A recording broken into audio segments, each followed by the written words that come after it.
I have been using Craigslist for years. I've used it for anything from buying and selling items to looking for jobs and getting free stuff. I have never once had a bad experience. That is until last week. I was looking for somebody to help me move because I was changing apartments. It was only about a 2-hour move, but I still needed help because of all of my furniture.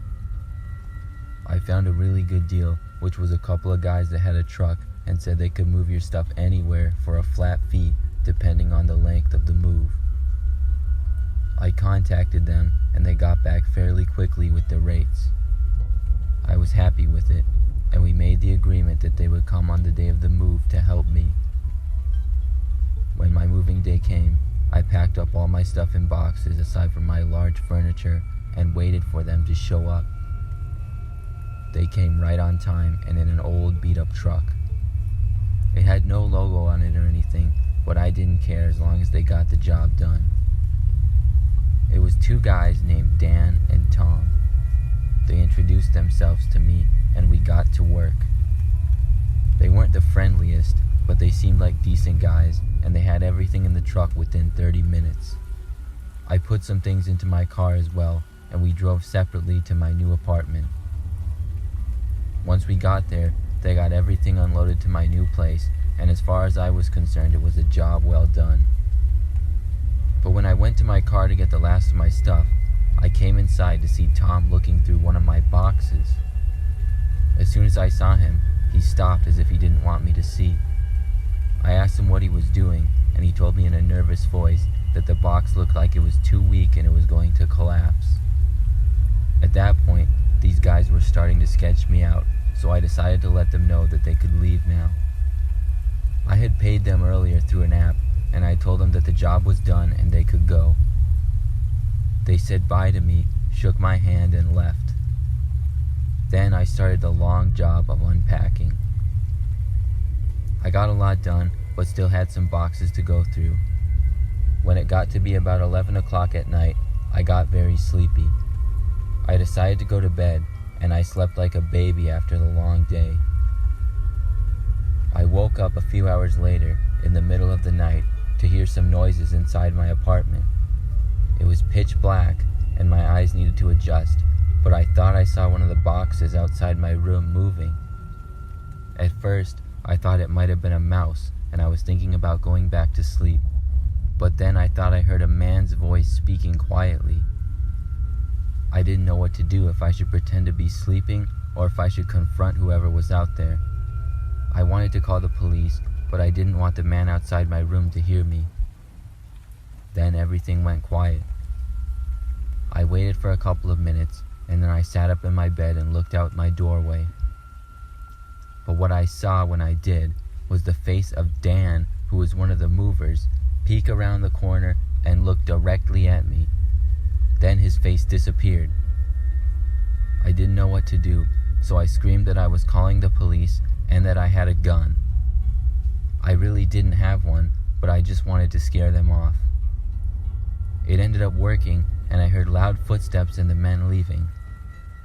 I called the police, and I also went to Craigslist to get screenshots of their ad.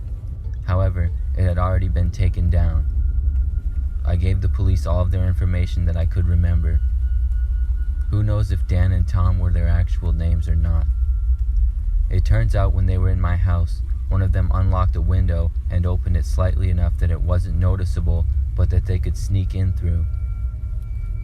I'm going to be careful when using Craigslist from now on, so nothing like this ever happens again.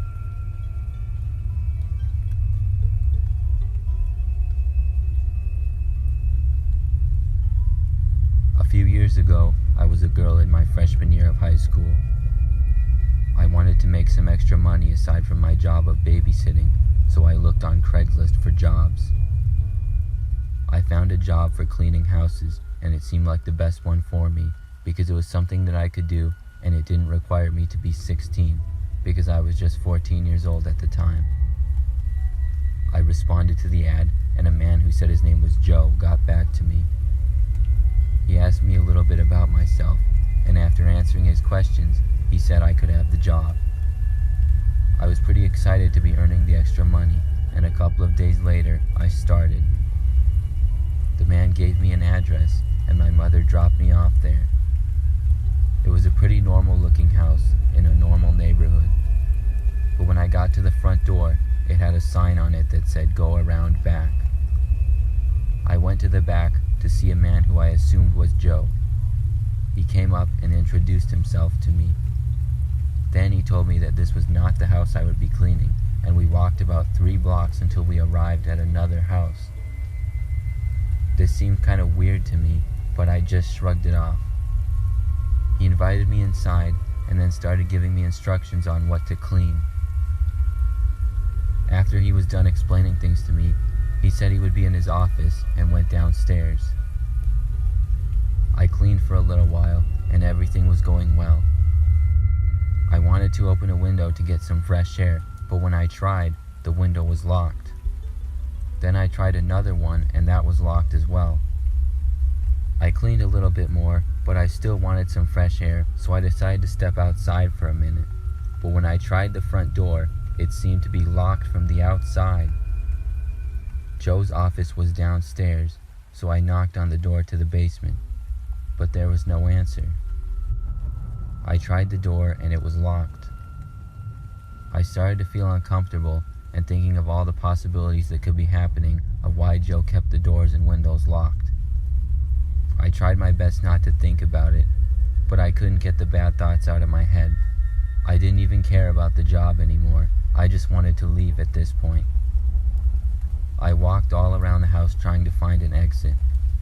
The back door was also locked. I kept looking. I looked at one of the larger windows, but then I saw something. When I got closer, I could see that there was a tiny camera pointed at me. Then I heard the basement door open. Joe started calling my name. He asked me what I was doing. I couldn't find a place to hide quickly, so I decided to play dumb. I walked back over to Joe and said that I was just cleaning. He said in a nervous voice that it didn't seem like I was. He began to walk a little closer to me, and then he said I needed to come with him. As soon as he said that, I ran past him as fast as I could and into his basement. I shut the door and locked it. Then I ran downstairs. What I saw down there was 2 computer monitors on a desk with camera angles displaying every room in the house, including the bathroom. Then I heard a key turning the lock to the basement door. I ran to a bathroom downstairs and locked that door and called the police. I heard Joe coming down the stairs. It didn't take long before he got to the bathroom. He started pounding on the door. Luckily for me, he did not seem to have a key to this room, but I knew he would probably be capable of busting down the door. There was a window leading to outside at the top of the bathroom, so I stood on top of the toilet and tried to open it. This one was not locked.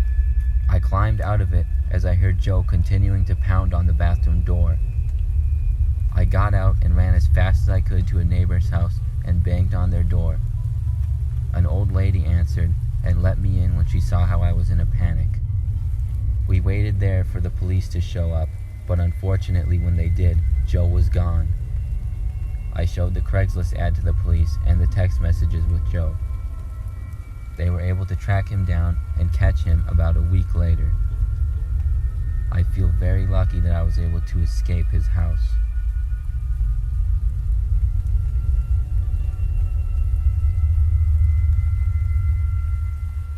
Last summer, I was in the market for a lawnmower because mine broke down. I looked for a new one on Craigslist because I had used it in the past, and I knew it would be much cheaper than purchasing a new one from the store. I looked for several days before a listing showed up that seemed almost too good to be true. I responded to it immediately. I got a response back rather quickly. They asked me almost right away if I wanted to look at it later that day. I had not expected this, but I thought why not and decided to go take a look. They gave me an address which was about 30 minutes away. I arrived at around 7 p.m. The house was at the end of a cul-de-sac. I texted them that I was there. About 30 seconds later, a man who looked pretty friendly approached my car. I got out and shook his hand. He told me that the lawnmower was in his shed behind his house and said to follow him. We walked behind his house, and about 50 yards behind it was his shed. The shed was pretty small and rather dark. As soon as we reached it, the man told me to go ahead inside and he would get the light. As soon as I stepped inside though, I felt the man shove me from behind and then shut the door behind me. When I got to my feet, I was alone in the dark shed. I tried the doors, but of course it was locked. I pulled out my phone to call the police, but I had no signal. Instead, I used it as a flashlight to look around the shed. There wasn't even a lawnmower inside. It was pretty empty, in fact. A window had been covered with bars and boarded up.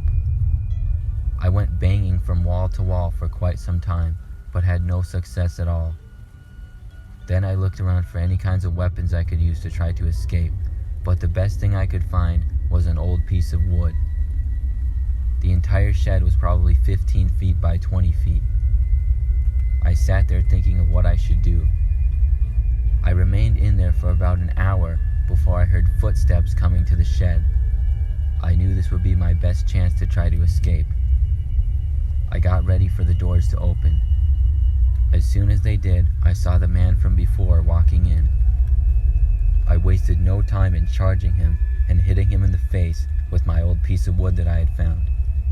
Then I pushed the man over and ran as fast as I could past him. As I was running, I had reached his house when I heard a gunshot. I ran even faster, got to my truck, and sped off as fast as I could. I had no idea that the man was armed. It makes it even scarier for me looking back. When I got home, I reported everything, but the man was long gone when police arrived. I ended up buying a lawnmower on Craigslist after all, but I was a little more careful.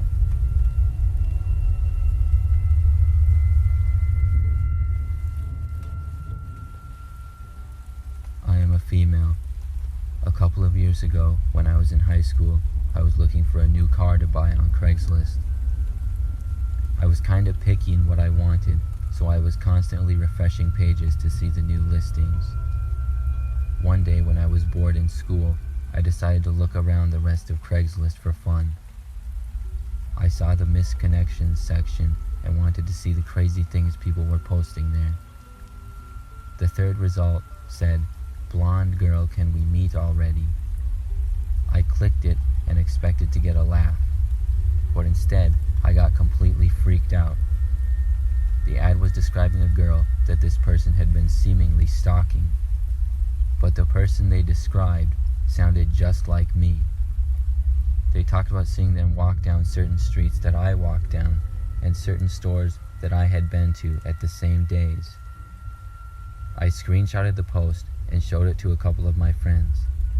They all agreed with me that it seemed pretty disturbing and it seemed like me that they were describing. I thought maybe it was a prank, but when I asked all my friends, they all said no. Over the next few days, I started feeling uncomfortable everywhere I went. I was paying close attention to my surroundings. When I was driving home from school one day, I noticed a car driving behind me. It followed me all the way to my house and then drove past. I don't know if it was a coincidence or not, but it got me pretty creeped out. I was debating telling my parents about the ad, but I still wasn't for sure that it was me they were describing, and I didn't want to scare them. A few more days went by, and nothing happened that I noticed, until one of my friends sent me a screenshot of another post that was made on Craigslist. The person in the post described me leaving school on the last Thursday and also described to a T what I had been wearing. Now I knew that it was me for sure they were talking about, but I just couldn't figure out who would do something like this. That night, I was laying in bed trying to fall asleep. I was starting to drift off when I heard a noise come from outside my window in the bushes. I looked up and saw a man holding a camera outside my window. I screamed as soon as I saw it. Then I saw a flash come from the camera and the man run away. I didn't get a very good look at him at all. My dad came rushing into the room a few moments later. When he did, I explained everything to him. We went to the police the next day. No other posts were made and nothing else happened, but unfortunately, they were never able to find out who was responsible.